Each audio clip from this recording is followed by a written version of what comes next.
चुकी है और घोषणा के बाद किस तरह से तानाशाही रवैये के साथ विपक्ष को कमजोर करने की साजिश की जा रही है। हमारे एसबीआई के सारे अकाउंट्स फ्रीज कर दिए गए हैं, जो ऑल इंडिया कमेटी को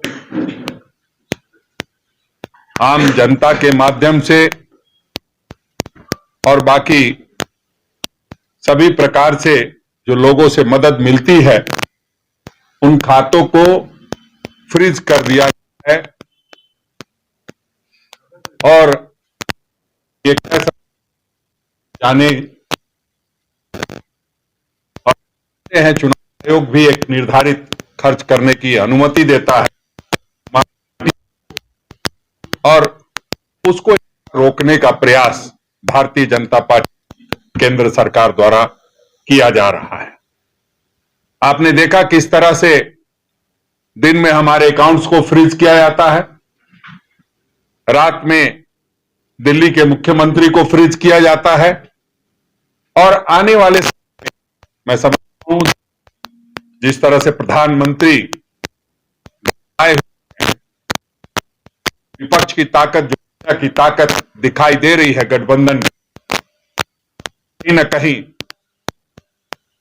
बिल्कुल हो गए हैं और आनन फानन में नए नए तरीके विपक्ष को कमजोर करने के लिए उठे हैं। उसमें तमाम जो हमारी स्वतंत्र एजेंसियां है उसको गुलाम बना करके ये सारी चीजें हो रही है।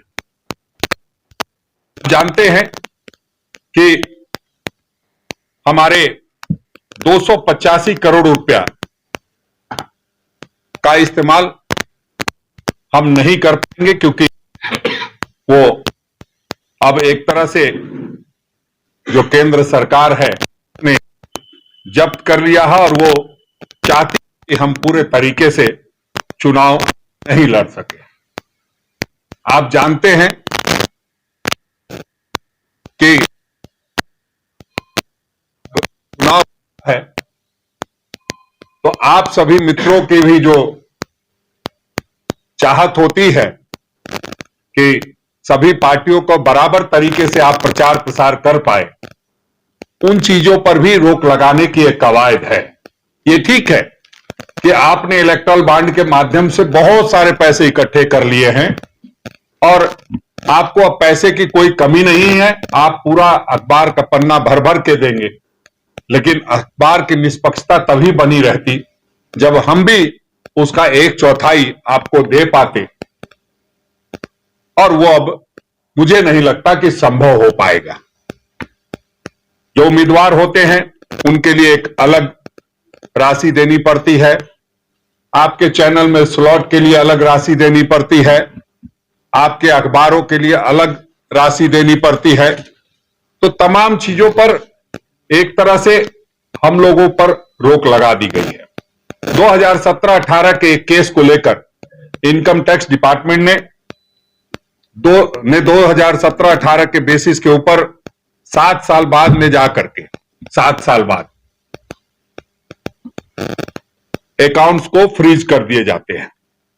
अब इसका टाइमिंग देखिए, जब चुनाव है तभी आप ऐसा कर रहे हैं। पिछले 7 वर्षों में आपने क्यों नहीं किया? आप जानते हैं इन वक्त पे करेंगे तो सारी चीजों को करते करते चुनाव निकल जाएगा और उसका फायदा हमको मिल जाएगा, ऐसा समझते हैं वो लोग। ये जो 2017-18 का था मामला, वो केवल 1 महीना जब चुनाव की घोषणा भी हो चुकी है और तारीखों का जो ऐलान है, प्रथम चरण का जो चुनाव होना है उससे ठीक 1 महीने पहले इस तरह की कार्रवाई की गई है। अगर आप इसके अंदर हमें समर्थन नहीं करेंगे तो हम समझते हैं लोकतंत्र जिंदा नहीं रहेगा। वो इसलिए कि आप भी, ये ठीक है कि संवैधानिक व्यवस्था में 3 वो दिए गए हैं, लेकिन चौथे स्तंभ के रूप में आप जाने जाते हैं और चौथा स्तंभ का इस्तेमाल या यूं कहिए चौथे स्तंभ का जो रोल होता है उसको आप बखूबी निर्णय लोगों तक पहुंचाते हैं और उस कारण से हम लोग आगे बढ़ पाते हैं। तमाम राजनीतिक दलों के लिए यह परेशानी तो नहीं है, लेकिन हमारे लिए जरूर परेशानी है कि हमारी बातें कहां तक पहुंच पाएंगी, कितना पहुंच पाएगा। ये ठीक है कि आदरणीय राजीव जी ने एक हमें हथियार दिया हुआ है जो सूचना क्रांति के माध्यम से सोशल मीडिया का हथियार है, उसके माध्यम से हम आगे बढ़ेंगे। लेकिन आने वाले दिनों में इन सोशल मीडिया पर भी अगर कोई रोक लगे तो बड़ी बात नहीं होगी। हमारे जो ट्विटर या यूं कहिए फेसबुक और इंस्टाग्राम पे भी जो हमारे अकाउंट्स हैं आने वाले दिनों में फ्रीज किए जा सकते हैं। कोई ना कोई बहाना बना करके वो इस तरह की कवायद की जाएगी।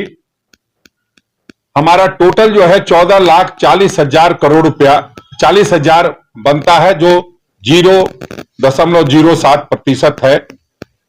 तो सिर्फ 14,40,000 जो हमारा बनता था उसके एवज में 210 करोड़ रुपए से अधिक का हमारे ऊपर लियन मार्क करके हमें पेनल्टी लगाई गई है। तो आप सोचिए 14,40,000 के बदले 210 करोड़ रुपए की पेनल्टी हमारे ऊपर लगाई गई है।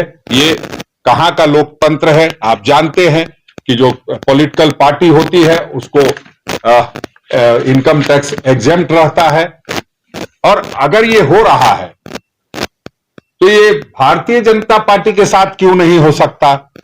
भारतीय जनता पार्टी के साथ जो एलाइज हैं उनके दलों के साथ क्यों नहीं हो सकता? क्योंकि कांग्रेस से डर लगता है, इसलिए कांग्रेस के साथ ये किया जा रहा है। तो हम समझते हैं कि बहुत सारी चीजें ऐसी हुई है जिसका आप सबों से लगातार हम लोग रूबरू होते रहे हैं। 2018 और 2024 के बीच भाजपा को चुनावी बांड में कुल 16,518 करोड़ में से 8252 करोड़ रुपए मिले। कांग्रेस पार्टी को भी केवल 1950 करोड़ मिले और इसे भी फ्रीज कर दिया गया है, जबकि भाजपा अपनी लूट को खर्च करने के लिए स्वतंत्र है। प्राप्त क्योंकि सभी दानदाता गुमनाम रूप से चंदा किया। हालांकि केवल भाजपा सरकार चला रही है, जिसके कारण उसका ईडी, सीबीआई, आयकर जैसी जांच एजेंसियों पर नियंत्रण है। इसलिए भाजपा ही बड़े पैमाने पर कंपनियों को मजबूर और ब्लैकमेल कर सकती है। उसके लिए हमने पीछे आपसे बात की थी और जो उन लोगों के द्वारा किया जा रहा है वो आपसे रूबरू हुआ था पहले भी। हफ्ता वसूली, जबरन वसूली की जा रही है। ईडी, सीबीआई या आयकर का उपयोग करके किसी कंपनी पर छापा मारना और फिर कंपनी को छोड़ने के लिए हफ्ता मांगना। इस तरह 94 कंपनियों को निशाना बनाया गया, जिसमें शीर्ष 30 दानदाताओं में से 14 शामिल थी। इनकम का छोटा मुलाजिम आता है, ड्राइवर समझ लीजिए, और वो कहता है कि हुजूर होली है, बख्शीश मिल जाता तो अच्छा होता। उसको सामने वाला प्रतिष्ठान वाला 500 रुपए निकाल के देता है, तो कहता क्या दे रहे हैं हुजूर? 500 रुपया दे रहे हैं। तो फिर उसने 1,000 रुपया दे दिया। तो उसके बाद वो कहता है अरे साहब 5,000 से कम नहीं होगा। तो मैं इस तरफ से ऐसे बैठा था, पीछे मुड़ के पूछा कि अबे बख्शीश मांग रहे हो कि घूस मांग रहे हो? बख्शीश वो होता है जो स्वेच्छा से दिया जाता है, और ये जो 5,000 से कम नहीं लूंगा इसको घूस कहा जाता है। तो ये पहले किसी होली की घटना है, ये अचानक से मुझे याद आ गया और उस टाइम वो हाथ जोड़ के बोलता है नहीं नहीं ठीक कह रहे हैं हुजूर। तो एक चपरासी और ड्राइवर जैसे को इतनी समझ है कि इस तरह से मांगने से घूस, लेकिन जो लोग मांग रहे थे उनको ये समझ नहीं थी कि हम छापेमारी करते हैं और उसके 8 दिन के अंदर दान लेते हैं। उनको शायद ये गलतफहमी हो गई थी कि हमने जो एक पाबंदी लगाई है वो शायद कभी नहीं खुलेगी और हम इसी तरह रोज लूटते रहेंगे। लेकिन आप जानते हैं कि हमने जब अंग्रेजों को देश नहीं लूटने दिया तो भाजपाइयों को कैसे लूटने देंगे। तो हम अंग्रेजों को भगाने वाले लोग हैं, और पहले भी आप जानते हैं किस तरह से हमने आजादी की लड़ाई लड़ी है और देश हमने बनाया है, तो देश बचाने की जिम्मेदारी है। उस निमित्त आप सबों से भी मैं दरखास्त करने आया हूं कि आप सब खुल करके, और जो सही बात है, जो सच बात है, आप लिखते हैं, मैं जानता हूं,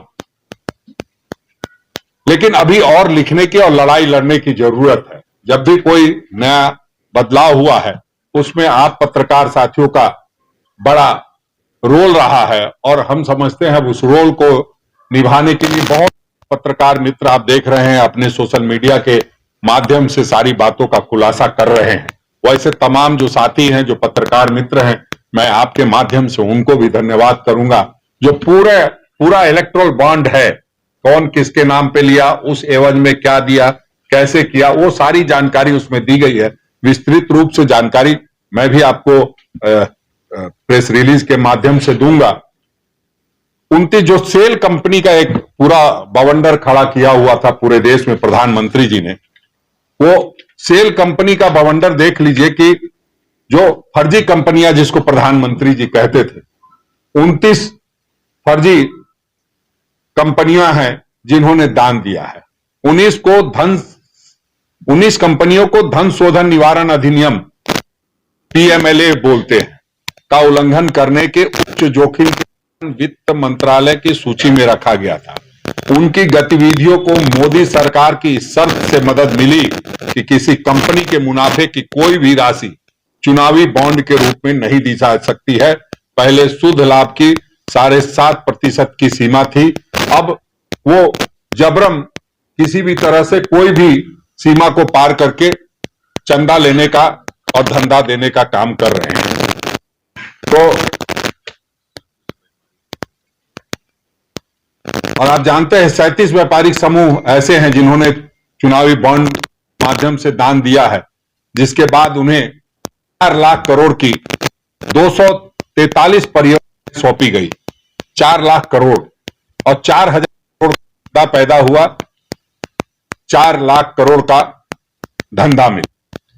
तो आप समझ लिए कि ये कैसे परसेंटेज पे रहा था इन लोगों, इस तरह से ये लोग आगे थे।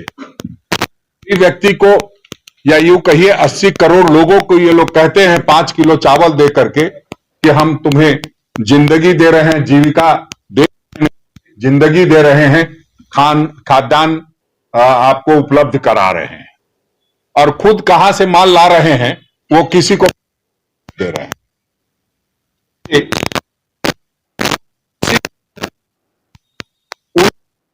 किलो दायरे में रखा गया और खुद हजारों करोड़ रुपए का खेल करने में व्यस्त हैं।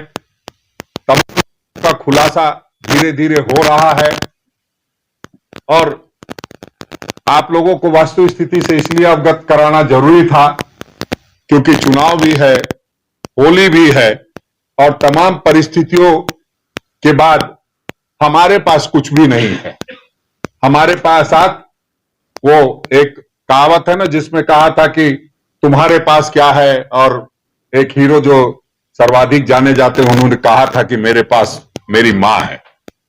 तो वही है कि लाख वो लोग कहे कि आपके पास क्या है, ना आपके पास धन है ना दौलत है, लेकिन हम ये कह सकते हैं कि हमारे साथ हमारी जनता है, और उस जनता के पैसे से हम चुनाव लड़ेंगे। जनता इस बार पूरा मूड बना चुकी है, और जनता ही लोकतंत्र में जनार्दन कही जाती है, और जनार्दन का जब आशीर्वाद मिलेगा तो निश्चित रूप से ऐसे जो शक्तियां हैं, जिसको आदरणीय राहुल गांधी ने कहा है कि आसुरी शक्तियां, उनसे हम सभी को निजात दिला पाएंगे।